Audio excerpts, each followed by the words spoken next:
on my Animal Crossing tips video, it has gotten a lot of likes, and I'm very happy about that. So I decided to return the favor and answer some crazy questions about Animal Crossing that not a lot of people get the answer to. A lot of people ask it, but they don't get the answers. So I've decided to answer them all right now.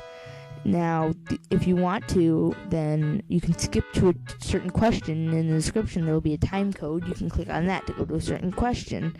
I hope this helps you. And here are the 5 questions that I will answer. First question is, how do you get a perfect town? Getting a perfect town is very simple. First, set your town to beautiful town ordinance. This really helps you so weeds don't appear often, because number 1, there has to be almost no weeds. There can, I think, be like 5 to 10, but the weeds have got to go. Second, there have got to be a lot of plants and trees. There's got to be a lot of plants. There's got to be Third, there's got to be a lot of public works projects in your town. If you don't, it'll say that your town is underdeveloped. And 4, you also need to have no items lying on the ground, like sacks of bells lying on the ground, or like extra items lying on the ground. They'll just say that your town looks like a landfill if you do that. So if you want to check out how beautiful your town is, then what you do is you talk to Isabel at the front counter of the town hall, and she tells you what your town's condition is in. If you get a perfect town, she'll tell you. And if you do it for one day, you have a chance to remodel your town hall and build the flower clock as a public works project. But if you can keep a perfect town for 15 days, which once you start getting a perfect town, it's easy to keep it off. For 15 days, you have a chance to get a golden watering can. Isabel, if you keep talking to her, she'll eventually say that it's been 15 days of a perfect town rating, and she'll give you the golden watering can. Question number 2 is, how do you wake up Cyrus? Now, if you don't know who Cyrus is, he is the blue alpaca sleeping in the corner of retail. When you try to talk to him, Reese yells at you and says that he has been working all night, and you've probably been getting mad saying that he won't wake up. So here's how you unlock it. First, you have to unlock TNT Mart, which is the next upgrade above Nookling Junction. Now, I'm going to have a question about Nookling Junction later, so stay tuned and you'll find out how to unlock TNT Mart. Now, once you unlock TNT Mart, you're going to unlock the catalog. You have to check the catalog, and you have to keep looking, and you have to keep getting furniture items. Once you get 50 furniture items, keep checking. What will happen is the next day, Cyrus will wake up. But there's another catch. You have to spend 100,000. You have to sell 100,000 bells worth of stuff to retail. Like, it can be really easy. Like, go to the island, sell bugs. It'll be really easy to get 100,000 bells. Get that off your hands, and then Cyrus should be awake. Once you open the door that day, then Cyrus will be talking to Reese, and then you'll get an introduction from Cyrus, and he'll talk to you all about the stuff that he does. Next is, how do you upgrade Nookling Junction? Now, there are a lot of upgrades above Nookling Junction, and here are just a few of them. First, you have you have to spend 12,000 bells at Nookling Junction. Just buy all the stuff in there. Just buy whatever you see, because if you do that, then you'll eventually get it. And you have to keep your that store open for a set amount of days. I do not know them right off the tip of my tongue, but I will post a link down to a wiki page where you can find out exactly what you need to do.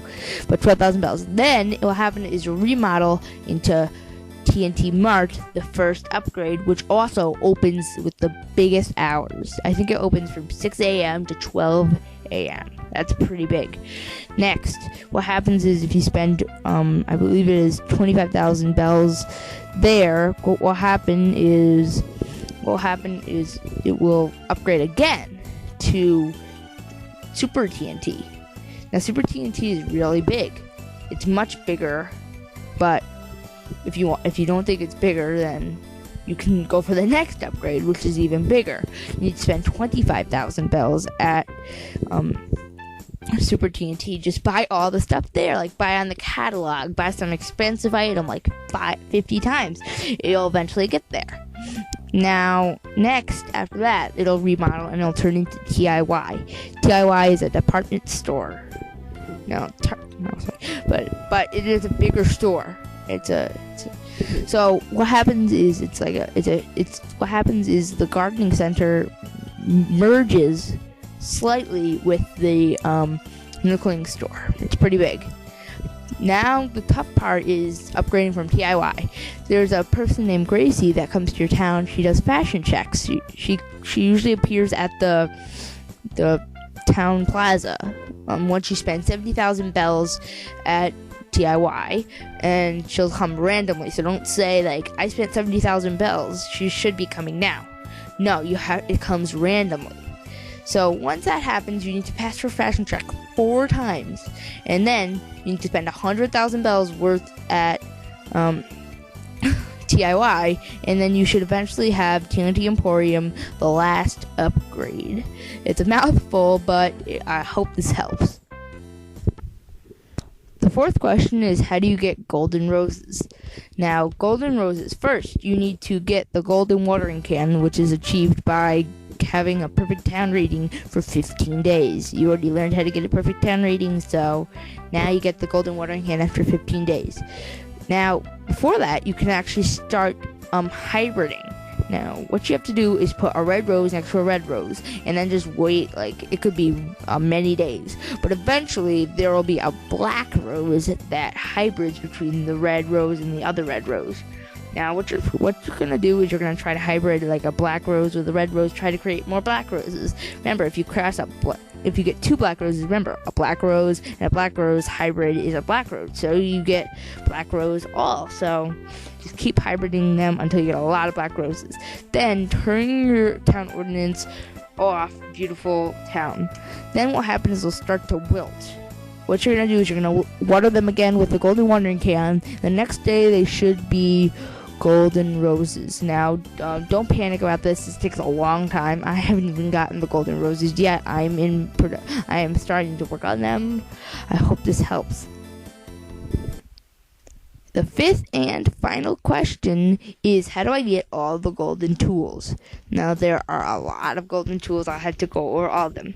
The golden shovel is achieved by spending money by buying 50 fertilizers at the gardening shop when TNT Emporium, the final upgrade from Nookling Junction, is unlocked. You have to buy 50 fertilizers from there, and eventually Leaf will say, you've bought 50 fertilizers, you get the golden shovel. You can dig up, it's the same thing as a silver shovel, but you can also dig holes and then bury money, and then what happens is after a couple days, it will make a money tree, which is very, very cool.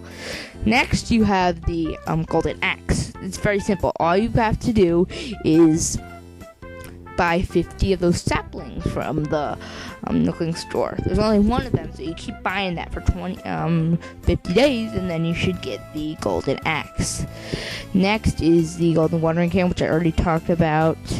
After that is a golden slingshot, which is probably the most useless. It shoots 3 balls at once. But what you need to do is you need to shoot the slingshot at the present in the sky that has 3 balloons. It has a golden balloon on it. You shoot that down and you open it up and you should get a gold slingshot. After that is the gold net and the gold fishing rod. These are one of the hardest ones. Actually, I think the golden net is harder because you have to get a tarantula and a scorpion, which I think is awful. But what you need to do is you need to get every single bug in the encyclopedia, which means you need to go through a whole year unless you time travel. And you have to unlock every single fish for the rod and bug for the net. For the net, it's long. It's brim is longer, and the net is larger in the radius. And the fishing rod, what happens is it attracts fish more, and I think it makes fish hold on longer, so it's easier to catch them. I hope you enjoyed this video. If you learned something from this video that you didn't know before, please like it. And if you have a question that you didn't get answered, please tell me down in the comments below. I will post a second part and I will answer your guys' question. Thanks for watching. Stay epic, dudes. Bye.